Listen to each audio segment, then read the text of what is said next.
Hi, welcome to Show and Sell. My name is Scott. On today's program, I'm going to be showing you how to connect an Atari 2600, the classic Atari, to a modern television. First, get yourself an old Atari. In my case, I picked up one at a local auction. It was in a box, it was covered in dust, and I had no idea if it worked. It was the Atari paddles and a few games. I gambled and took it home. Maybe you found one the same way. Maybe you found one in a garage, or in a yard sale, in an attic, and again, maybe you're going to flip it, maybe you're going to play it, but the first step is connecting it to a TV.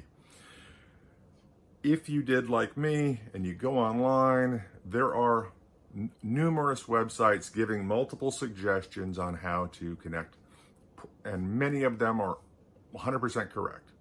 But they also start talking about upscalers and expensive, or at least more devices to connect to the Atari that were more money than I wanted to put into it. I did not want to buy a $100 device to find out that my $30 Atari didn't work.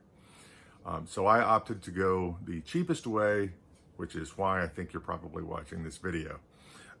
You have a couple of options on connecting your Atari to a fairly modern TV. This is one, and I'm going to talk about two, but I'm going to explain why I chose this over the other. This is the classic switcher with the U-shaped prongs that connect to the back of your television. Obviously, modern televisions don't have the U-shaped connection points. This particular one, there was the plastic, the insulation has kind of frayed a bit, and it looks like it was either going to carry a poor signal or probably even break off at some point. So I did not want to use this. But there is, should you choose to use yours, or you want to just find out if your switcher works, there is I believe it's a VHF to coax adapter. I'll throw up a picture here just so you can know what to look for. And I have read that this is one option for connecting this box to that adapter, to the coax, the little where the cable would typically, or an antenna would plug into your television. I'll throw up a picture of one of those as well. And obviously the single wire that comes out of the back of your Atari, the RCA plugs into the adapter here, and that would connect to your television. We're going to not be using this for my method.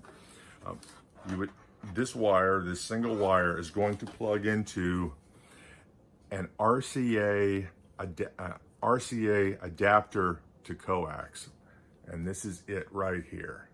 Basically, this wire will connect to this point, and this will screw into the antenna coax on the back of your television. This particular, I ordered two of these. I did not need it immediately, so I ordered it. It's also the cheapest way to get them. I believe I paid $6.61 for two of these. Plug it in. Plug that into the coax. It actually screws into the back of your set. The trick is going to be, and it's not really a trick, it is so simple that it was kind of stunning when I realized it.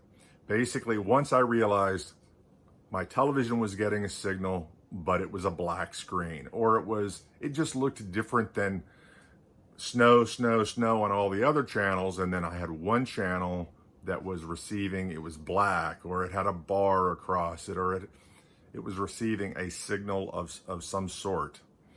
I turned off my Atari and I turned it back on again. And I did that a couple of times until, bingo, it caught. The signal somehow got, there was a meeting of the minds, as it were. That's all it was. And I did it over multiple games, and it happened the same way each time. When if you followed my method and you plugged it in and you screwed it in and you made sure all your connections were correct, if you don't immediately get a signal, but you're sure that you set up everything or you're fairly confident that you're on the right station, just turn your Atari on and off a couple of times.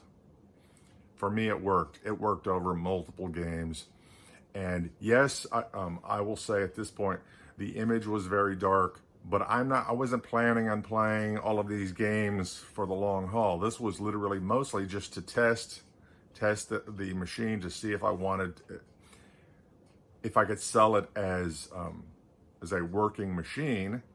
And secondly, I just wanted to play the games for a little bit, but I didn't want to spend $100+ for an upscaler for a $30 Atari. And if you're willing for it to be a little darker, or once you do get it set up, maybe do what I didn't do, which is, adjust the color a bit, adjust the, the brightness.